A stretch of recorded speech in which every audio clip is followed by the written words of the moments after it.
हरे कृष्णा, राधे राधे। तो दीपावली के पावन पर्व की सभी को हार्दिक शुभकामनाएं। माँ लक्ष्मी सभी के घर में स्थिर निवास करें। गणेश भगवान आपको सद्बुद्धि दे, कुबेर भगवान आपके भंडारे भरे और धन्वंतरी भगवान आपको निरोगी रखे, स्वस्थ रखें। माँ लक्ष्मी की कृपा सदा सर्वदा आपके घर पर बरसती रहे। इन्हीं शुभ और मंगल कामनाओं के साथ मैं वीडियो लेकर आई हूँ नरक चतुर्दशी से रिलेटेड।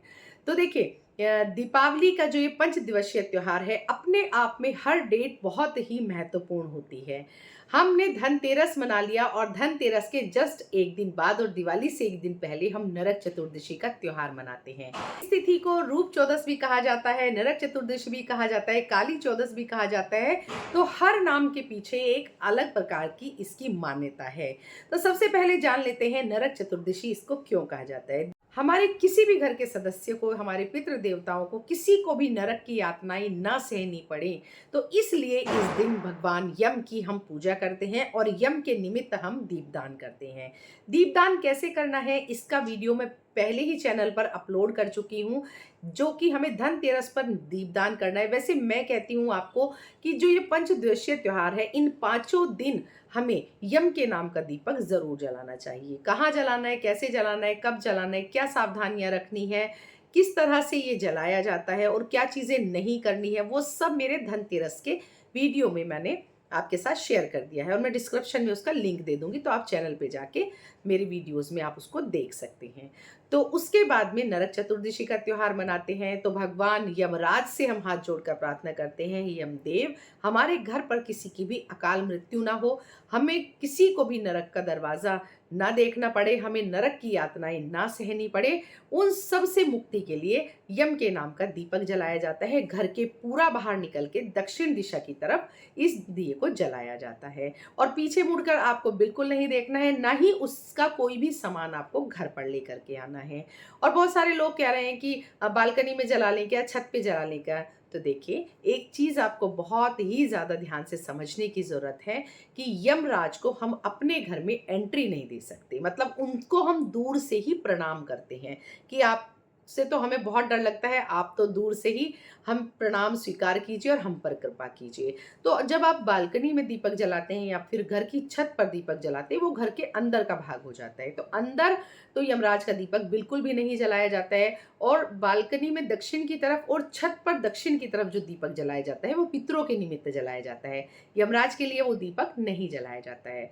अब फिर मजबूरी होती है, बहुत सारे लोग कहते हैं कि भाई फ्लैट का जो मेन गेट है उस पे हम जला दें क्या। मतलब हम भी फिर जब बार बार आप लोग कहते हैं तो ठीक है, लेकिन आप एक बात बताइए, हम जो मेन गेट है उसको आपको रेडी करा रहे हैं माँ लक्ष्मी के आगमन के लिए। मतलब हमें अपना जो मेन गेट है उसको बहुत ही पावरफुल बनाना है, बहुत ही डेकोरेट करना है, उसको सुगंधित बनाना है, माँ लक्ष्मी के आगमन के लिए उसको हमें रेडी करना है। वहीं हमने यमराज के नाम का दीपक जला दिया है, तो फिर वो चीज़ें मतलब ठीक नहीं है। तो आप अगर फ्लैट में भी रहते हैं तो कहीं से तो आपने फ्लैट में एंट्री की होगी, मतलब आपकी गली है या आपकी रोड है या आपकी सोसाइटी है, वहां पर नीचे मेन गेट पर जा करके आप दक्षिण की तरफ उसको जलाइएगा। ठीक है, आप फोर्थ फ्लोर पे रहते हैं या आप थर्ड फ्लोर पे रहते हैं तो आप आराम से नीचे जाके जला सकते हैं इसको। ठीक है, और अगर आप मल्टी स्टोरी बिल्डिंग में भी रहते हैं तो लिफ्ट तो ज़रूर लगी होगी, तो आप नीचे जाके जलाइए, ये बेस्ट होता है। और फिर भी अगर पॉसिबल नहीं है तो फिर अपने घर का जो आपका एंट्रेंस गेट है आपका, उसके दक्षिण में जला दीजिए। फिर तो ये मजबूरी वाली बात हो जाती है, पर हमें कोशिश करनी चाहिए कि हम नीचे जाकर सबसे सबसे बाहर जाकर उसको जलाएं। इस तरह से मैंने आपको बताया था। तो खैर, बात कर रहे हैं नरक चतुर्दशी की। तो किसी को भी नरक की यातनाएं ना सहनी पड़े, इसके लिए हम यम देवता से प्रार्थना करते हैं। तो ये हो गई नरक चतुर्दशी। और ये जो तिथि है, ये तिथि जुड़ी है भगवान श्री कृष्ण से। भगवान श्री कृष्ण ने इस दिन नरकासुर नामक दैत्य का वध किया था और वहां से बहुत सारी कन्याएं यानी कि 16,000 कन्याओं को मुक्त कराया था। और उन सभी कन्याओं का वरण किया था भगवान श्री कृष्ण ने, उन्हें रानी बनाया था अपनी, और अपनी पत्नी रूप में स्वीकार करके पूरे समाज में एक उदाहरण प्रस्तुत किया था। और उसमें ये भगवान ने दर्शाया था कि ऐसे कार्यों में स्त्री की गलती नहीं होती, स्त्री हमेशा ही श्रद्धा का और इज्जत का हिस्सा होती हैं, स्त्री हमेशा ही पावन होती हैं। तो इस तरह से भगवान श्री कृष्ण ने 16,000 रानियों को अपना करके एक समाज को, दुनिया को, इस संसारधारियों को एक मैसेज दिया था। तो इस दिन भगवान श्री कृष्ण की पूजा की जाती है। श्री कृष्ण रूप और सौंदर्य के देवता हैं और कार्तिक का महीना तो चल ही रहा है, तो कार्तिक के महीने में हम तारों की छाँव में स्नान कर रहे हैं। तो इस दिन जो रूप चौदस वाले दिन तारों की छाँव में स्नान किया जाता है और अनेक प्रकार के उबटन लगा करके स्नान किया जाता है और उससे हमारा रूप और सौंदर्य बढ़ता है, हम जवान रहते हैं, हम यौवन को प्राप्त करते हैं।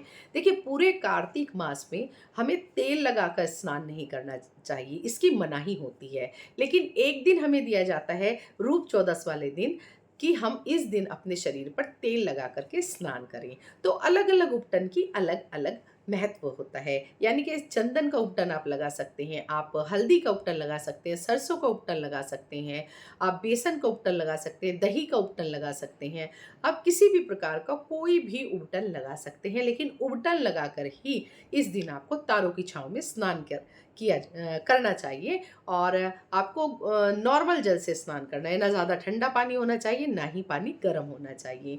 तभी आपको रूप और सौंदर्य की प्राप्ति होगी। तो इसलिए इसको रूप चौदस भी कहा जाता है, क्योंकि कार्तिक की जो ये तिथि है, इसको रूप चौदस के नाम से जाना जाता है। तो मैंने आपको बता दिया है कि नरक चतुर्दशी इसको क्यों कहा जाता है, इसको रूप चौदस क्यों कहा जाता है, और अब आती है बात काली चौदस। तो देखिए, इसको काली चौदस भी कहा जाता है क्योंकि माँ काली को ये तिथि समर्पित होती है। इस तिथि में माँ काली की पूजा अर्चना वंदना की जाती है, साधना की जाती है। लेकिन माँ काली की जो पूजा है वो हम गृहस्थों के लिए अपने घर में उसकी हमें पूजा नहीं करनी चाहिए। इसका विधान नहीं है कि गृहस्थ में हम किसी भी देवी देवता की उग्र स्वभाव वाली मूर्तियां नहीं रखते हैं। तो काली माता की पूजा का विधान घर पर नहीं होता, मतलब काली का जो है वो मंदिर में स्थान नहीं होता है अपने घर के। तो काली माता की पूजा के लिए हम मंदिर में जाकर के पूजा कर सकते हैं। काली माँ को वहां पर जाकर जो नॉर्मल पूजा होती है वही हमें पूजा करनी होती है। वैसे काली माता की जो पूजा की जाती है वो तांत्रिक लोग इस समय पे करते हैं, अपनी तंत्र साधना को प्रबल बनाने के लिए करते हैं और तांत्रिक शक्तियों को जागृत करने के लिए करते हैं। पूरे साल जो उन्होंने साधना की हुई होती है, उस साधना की प्राप्ति के लिए काली माता के सामने वो मंत्रोच्चारण करते हैं या बहुत तरह के उनके उनके अपने ही तरीके से वो पूजा करते हैं, मतलब हमें उसका नहीं पता है। तो तांत्रिक भाव में जो इस समय अपनी चीज़ों को मतलब वो एक्टिवेट करते हैं, इस समय अपनी सारी पूरे साल की मेहनत को एक्टिवेट करते हैं दिवाली के टाइम पे। तो काली माता की पूजा का विधान इसीलिए है और भारत की किसी मतलब उधर बंगाल की तरफ उस तरफ के हिस्सों में इस पूजा को किया जाता है ज़्यादातर। लेकिन अगर आप फिर भी काली माता की पूजा करना चाहते हैं तो नॉर्मल जैसे आप माता रानी की पूजा करते हैं उसी प्रकार से आप दीपक जला करके माता को भोग प्रसाद इत्यादि लगा करके उनकी पूजा कर सकते हैं। मतलब हम गृहस्थों के लिए बस इतनी ही पूजा काली माता की बताई गई है, तो इसलिए इसको काली चौदस के नाम से भी जाना जाता है। ठीक है, और इसके बाद आपको जस्ट अगले दिन ही दिवाली की पूजा करनी है। इस दिन आपको क्या चीज़ करनी है, अपने घर के कोने कोने से, सफाइयों में तो देखो हम सभी लगे हुए हैं, अपने घर के कोने कोने से आपको सारी गंदगी बाहर फेंकनी है। क्योंकि माँ लक्ष्मी आपके घर पे, वैसे तो धनतेरस से ही माँ लक्ष्मी का आगमन माना जाता है। इन 5 दिन में जो आजकल तो कई साल से 6 दिन का ये त्योहार होने लग गया है, तिथियों का जो लोप हो जाता है उसी के कारण। तो इस समय माँ लक्ष्मी कभी भी आपके घर में आ सकती हैं, इसलिए धनतेरस से पहले पहले सफाइयाँ निपटा दी जाती हैं। लेकिन फिर भी अगर कुछ भी आपके घर पे रह जाता है तो आपको नरक चतुर्दशी वाले दिन सारी की सारी गंदगी अपने घर से बाहर फेंक देनी होती है और माँ लक्ष्मी के लिए, उनके आगमन के लिए घर को तैयार करना होता है।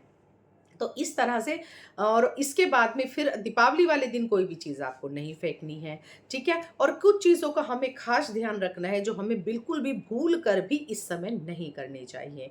देखिए, हमें अपने घर का दक्षिण जो हिस्सा है हमारा, उस दक्षिण हिस्से को बिल्कुल क्लीन करना चाहिए। अपने घर की छत पे हमें कबाड़ इकट्ठा नहीं करना है, कबाड़ को हटा दीजिए क्योंकि वो राहु को अट्रैक्ट करता है। आपके घर पे राहु का वास हो सकता है अगर आपकी घर की छत खराब है। बहुत सारे लोग कहते हैं कि पक्षियों को दाना डालिएगा, कबूतरों को दाना डालिए, छत पे दाना डालिए, तो वो बहुत ही गलत होता है।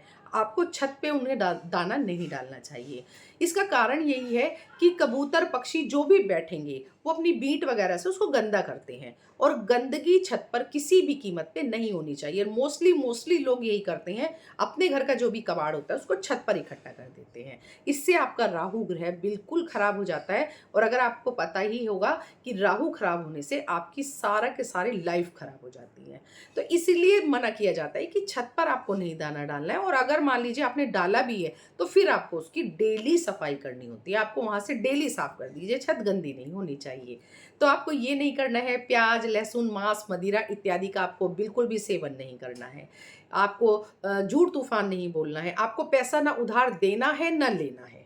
ठीक है, इस चीज का आप ध्यान रखिएगा। किसी के दिए हुए पैसे से यानी उधारी के पैसे से आप पूजा का कोई भी सामान नहीं खरीदिएगा।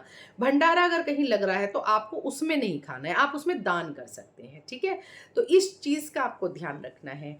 और इस दिन नरक चतुर्दशी वाले दिन आपको खास तौर से इस चीज़ का ध्यान रखना है कि आपको किसी के भी घर की सफ़ेद मिठाई इत्यादि नहीं खानी है। लौंग का जोड़ा आपको नहीं खाना है, इलायची वगैरह कोई दिन नहीं खाना है।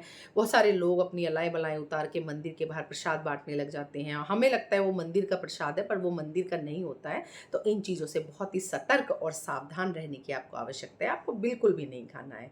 ठीक है, तो आपको बहुत ही सतर्क इस समय पे रहना है, क्योंकि मैंने बताया ही है कि नरक चतुर्दशी पे जो पूजा होती है, इन जो 5 दिनों में तंत्र साधना एक्टिव होती है। अमावस्या की रात पे तंत्र साधना एक्टिव होती है। तो इन चीज़ों से आपको बहुत ही बच करके रहना है।